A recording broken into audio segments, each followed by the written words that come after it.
Bonjour, vous êtes bien installés? Bienvenue au cinéma pour cette séance d'école et cinéma. À l'école, on apprend des tas de choses. À dessiner, à compter, à lire ou à écrire. Avec école et cinéma, vous apprenez à découvrir des films. Et le meilleur endroit pour découvrir des films, c'est la salle de cinéma. Ici, tout est fait pour que vous rentriez dans l'ambiance de film. Il y a un grand écran, afin que vous soyez baigné par l'image. Il y a des enceintes tout autour de vous pour le son, parce qu'au cinéma, on regarde autant qu'on écoute. Et enfin, toutes les lumières sont éteintes, afin que vous soyez totalement immergé dans l'histoire.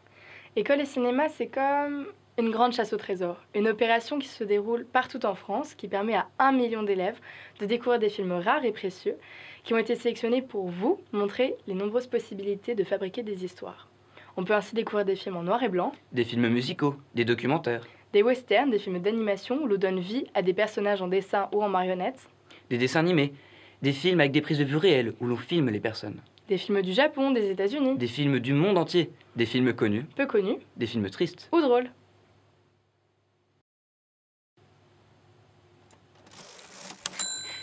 Vous vous demandez sûrement pourquoi nous avons ces masques. Eh bien, c'est parce qu'aujourd'hui, nous allons vous présenter un film. Le voyage de Chihiro. Le voyage de Chihiro est un film d'animation japonais. Alors, film d'animation, c'est un mot un peu plus savant pour dire dessin animé. Au Japon, on appelle aussi les films d'animation des animés, ou plus globalement, la japanime ou la japanimation. Les dessins animés sont omniprésents dans la culture japonaise. D'ailleurs, il y a quelque chose d'assez rigolo, c'est que les adultes eux aussi adorent les dessins animés. D'ailleurs, il y a des dessins animés réservés uniquement aux adultes. Le voyage de Chihiro que vous allez voir aujourd'hui a été réalisé par un des chefs de file de cinéma d'animation japonais. Il est très connu et il s'appelle Hayao Miyazaki. C'est sûr, vous avez déjà vu un de ces films. Moi, mes préférés, je dirais que c'est Mon voisin Totoro, Pogno sur la falaise et Princesse Mononoke. Ah, j'adore! Ouais, moi aussi.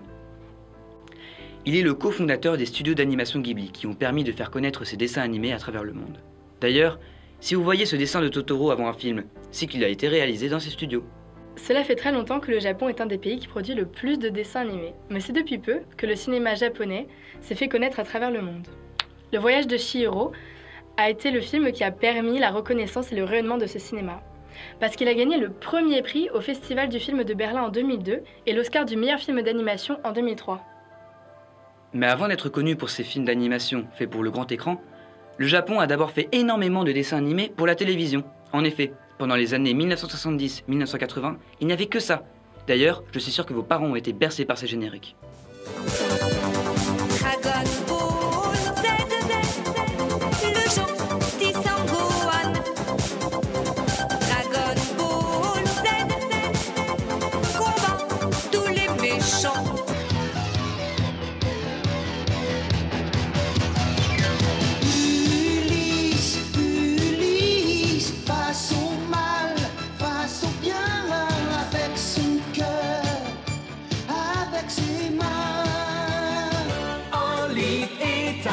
Ils sont toujours en forme, Tom, Olivier, sont super entraînés, Tom, Olivier, ils sont venus pour gagner. Mais aujourd'hui, vous regardez encore des dessins animés japonais à la télévision. Celui-ci, par exemple. Je parcourais la terre encore, j'attends avec espoir. Le Pokémon et leur mystère, le secret de leur pouvoir. Pokémon, racontez leur histoire, ensemble pour la victoire. Rien ne nous arrêtera, notre amitié triomphera.